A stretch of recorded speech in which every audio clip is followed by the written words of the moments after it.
बाबा बागेश्वर भी बैठे हुए हैं। तो ठीक है ना, उन्होंने एक प्रार्थना की है, लेकिन बाबा बागेश्वर ने क्या उन्होंने क्या कि ये जो संत समाज है आपस में एक दूसरे के अपने गुरुजी को कहे ना। संत समाज में सबसे पहले उनके गुरुजी उनके लिए होने चाहिए। सारा संत समाज उनका है, लेकिन उसमें पहला नंबर उनके गुरुजी का होना चाहिए। किसी भी शिष्य के लिए उसका गुरु सर्वप्रथम होता है। तो संत समाज में सबसे पहले तो रामभद्राचार्य जी का नाम बाबा बागेश्वर के लिए आना चाहिए। तो अपने गुरुजी को क्यों नहीं कहते हैं कि मिलजुल के रहना चाहिए और विवाद नहीं संवाद करना चाहिए? दूसरे संतों से क्यों अपील करते हैं? वो पहले अपने गुरुजी से अपील करें। अपने गुरुजी से क्यों अपील नहीं करते? उनके गुरुजी जो चाहे कह दें और कोई जवाब ना दे, ये कहाँ की बात है? और कोई अगर जवाब दे तो कहें कि आप लोग विवाद कर रहे हैं, संवाद करिए। उनको लगता है आपके गुरुजी को सब हक है, वो किसी को भी कुछ कह दे। महाराज जी, उनके गुरु प्रधानमंत्री के दोस्त हैं, तो कैसे कहेंगे? अगर इनके गुरुजी के प्रधानमंत्री जी दोस्त हैं तो अपने दोस्त से कह के गौ हत्या बंद क्यों नहीं करवा रहे हैं? गौ हत्या बंद करवाएं, अपनी दोस्ती दिखाएं। इनको भ्रम है, इनको बहुत बड़ा भ्रम है कि प्रधानमंत्री मेरा दोस्त है। वो किसी का दोस्त नहीं है। अगर दोस्त होता तो तुम्हारी मानता। और एक बात और बता दें कि हमारे यहाँ सन्मित्र लक्षणम इदम प्रवदंति संतः। सन्मित्र का क्या लक्षण है? पापान निवारयति योजयते हिताय। सबसे पहले जो आपका मित्र होगा, असली मित्र होगा, तो आपको पाप कर्म से बचाएगा। मेरी दो उत्सुकताएं हैं। एक तो बाबा बागेश्वर सोचते होंगे कि अपने गुरु से मैं कुछ कैसे कहूं, गुरुम न द्रष्टव्यम कहा अरे जाता है। भाई, गुरु से क्यों नहीं कहेंगे? हमारे गुरुजी तो कहते थे जो तुमको कहना हो कहो।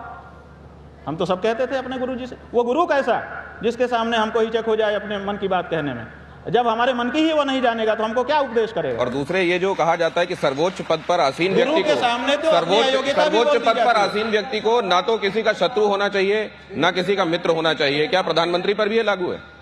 बात यह है कि प्रधानमंत्री की बात अलग है। प्रधानमंत्री ने नहीं कहा कि ये मेरे मित्र हैं। ये तो एक हाथ से ताली बज रही है जी। प्रधानमंत्री ने कब कहा कि ये हमारे मित्र हैं? वो आए जरूर, उन्होंने संबोधन अच्छे अच्छे किए जरूर, लेकिन ये नहीं कहा कि मित्र हैं। बागेश्वर को कहा कि हमारे छोटे भाई हैं। गुरुजी, ये अनिरुद्धाचार्य की बात से आप सहमत हैं कि 24 साल 25 साल का होने पे? बात यह है कि हम देवी जी के उपासक हैं।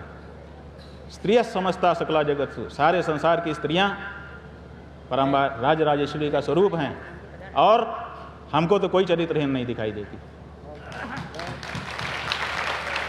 उन्होंने गलत कहा? एक भी स्त्री अभी तक हमको चरित्रहीन कभी हमारे सामने नहीं आई है जिसके बारे में हमारे मन में आया हो कि ये चरित्रहीन है। हाँ, इसमें मैं बोलना चाहूंगी कि उन्होंने बहुत गलत कहा। ये बहुत गलत कहा था अनिरुद्धाचार्य ने। महिलाओं के बारे में जो कहा वो बहुत आप देखिए, ये एक धारणा है कि स्त्री है इसका मतलब ये चरित्रहीन ही होगी। अरे ऐसा कैसे होता है? अगर पुरुष चरित्रवान हो सकते हैं तो स्त्रियां भी चरित्रवान होती हैं। उनको इस तरह से मत देखो। और स्त्री के ये जो भारतीय दृष्टि नहीं है, ये जो दृष्टि है ये विदेशों की दृष्टि है कि स्त्री बाने भोग गया। भारत में ऐसा नहीं है। भारत में तो हम देखते ही नहीं है कि कोई स्त्री है। या तो हमारी माँ हमारे सामने आती है, या हमारी बहन हमारे सामने आती है, या हमारी बेटी हमारे सामने आती है। काम का विचार ही हमारे मन में नहीं होता है जी।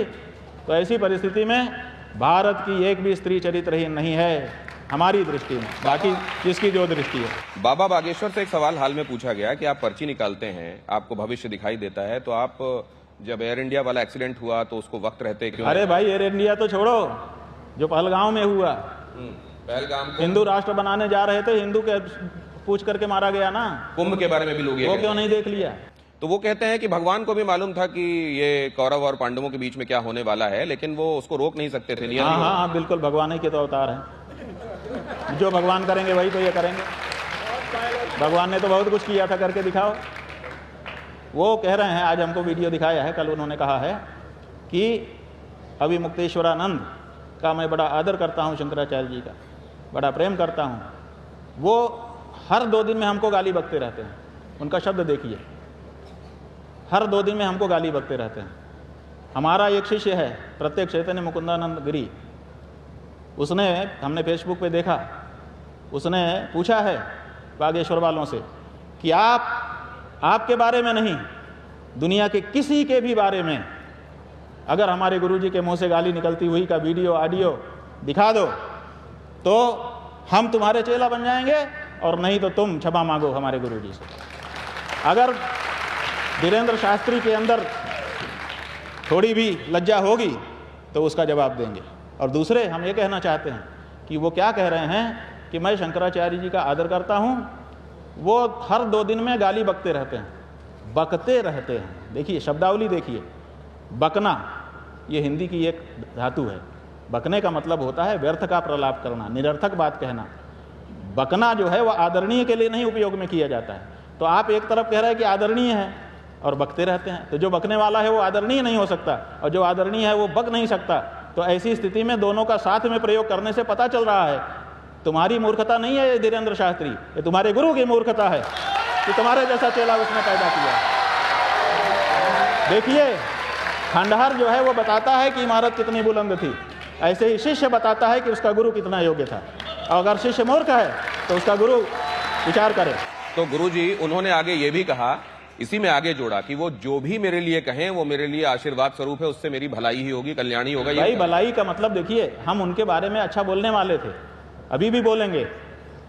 उन्होंने अभी एक वक्तव्य दिया कि मैं दिल्ली से वृंदावन की यात्रा करूंगा नवंबर में, पद यात्रा, और हिंदू राष्ट्र के लिए करूंगा, लेकिन वेद लक्षणा गौ माता को राष्ट्र माता बनाने के लिए उसमें मेरी मांग होगी, क्योंकि जब तक गाय वेद लक्षणा गाय राष्ट्र माता नहीं बनेगी, उसकी रक्षा नहीं होगी, तब तक हिंदू राष्ट्र का कोई मतलब नहीं है। कितनी बढ़िया बात कही, इतनी बढ़िया बात कह करके अब अपने गुरुजी को बचाने के चक्कर में वो भी बेचारा हलाल हो रहा है, मर रहा है।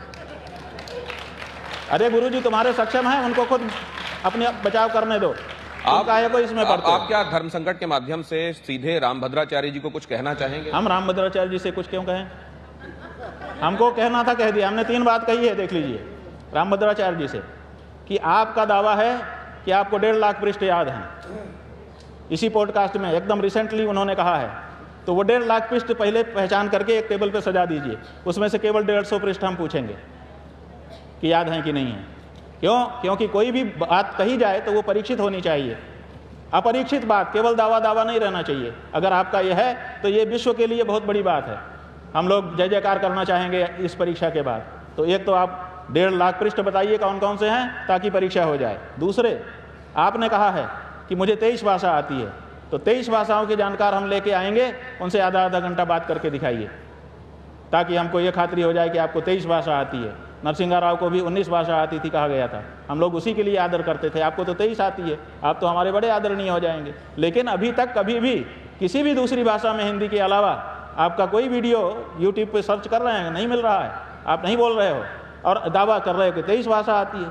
और साथ ही आपने तीसरा दावा किया है कि मेरी गवाही से राम जन्मभूमि का निर्णय हिंदुओं के पक्ष में हो गया। और जो जज था सुधीर अग्रवाल, एक भरे सभा में जब उससे पूछा गया कि रामभद्राचार्य जी कह रहे हैं कि मेरी गवाही से ये हो गया, तो उन्होंने कहा कि ये बकवास है। उन्होंने 100 दोहे का एक किताब पेश की थी। हमने पूछा कि ये कब प्रकाश में आई, क्योंकि कहीं पर तुलसीदास जी के नाम पे ये मिलती नहीं है, तो वो बता नहीं पाए। हम लोगों ने उसको रिजेक्ट कर दिया। तो जिसकी गवाही रिजेक्ट हो गई है वो अपने मुँह से ही बार बार झूठ क्यों बोल रहा है? तो ऐसी स्थिति में हमने 3 बात उठाई है, इन 3 बात का वो जवाब दें, उसके बाद आगे बात होगी। लेकिन आपने तो चमगादड़ तक कह दिया कि जो लोग निंदा करते हैं। हमने नहीं कहा, तुलसीदास जी ने कहा, तुलसीदास जी का गला पकड़ो चलो, हमने दोहराया है। और उस तुलसीदास जी का कहा है जिसके नाम की खा रहे हैं वो कहते हैं तुलसी पीठ है। तुलसी पीठ नहीं हो सकती, जो बनाता है उसके नाम का पीठ होता है। तो इन्होंने तुलसी के नाम का पीठ कैसे बना लिया? और बना लिया तो कम से कम तुलसी को तो पढ़ते, कम से कम तुलसी को तो मानते। आपकी भावनाएं आज आहत हो गई। ये सचमुच आज इनकी भावनाएं आहत हो गई। सारे पर्चे लेके आए थे धीरेंद्र शास्त्री के यहाँ से, सब फाड़ के फेंकने पड़ेंगे। ये इनको ज्यादा पता ये है। जो बार धीरेंद्र शास्त्री एक बात नहीं, एक सेकंड, ये कंफ्यूज हो गए। देखिए सुनो, ये सब बात होते हुए भी हम स्पष्ट करना चाहेंगे कि हमारे मन में रामभद्राचार्य जी के लिए कोई मालिन्य नहीं है। बात तो बात की है, जब आप चारों शंकराचार्य पे प्रश्न उठा सकते हो, आपको संकोच नहीं होता है, तो मुझे भी अपने तीनों शंकराचार्य के आदर में और आदि शंकराचार्य के आदर में आपके बारे में बोलने में संकोच नहीं होता है। स्वामी जी, अब ये जो आखिरी राउंड है, इसमें इसके बाद हम जरूर टिप्पणी लेंगे अपने विशिष्ट अतिथियों की, लेकिन जरा मैं आपसे केवल एक लाइन, 1.5 2 लाइन में इसका जवाब चाहूंगा। भारत सही दिशा में है? भटक गया है। हमारे गुरुजी ने कहा, जो स्वतंत्रता संग्राम के सेनानी थे, जब उनका अंतिम समय आया, हम लोग बहुत सारी बात कर रहे थे उनसे। हमने कहा कि आप स्वतंत्रता संग्राम सेनानी रहे, आपको गर्व इस बात का होगा उन्होंने कहा गर्व नहीं है, मुझे पछतावा है, अगर मैं जानता कि भारत ऐसा बनेगा तो स्वतंत्रता संग्राम में भाग ना लेता। For more of such videos, do like, share and subscribe to ET Now Swadesh.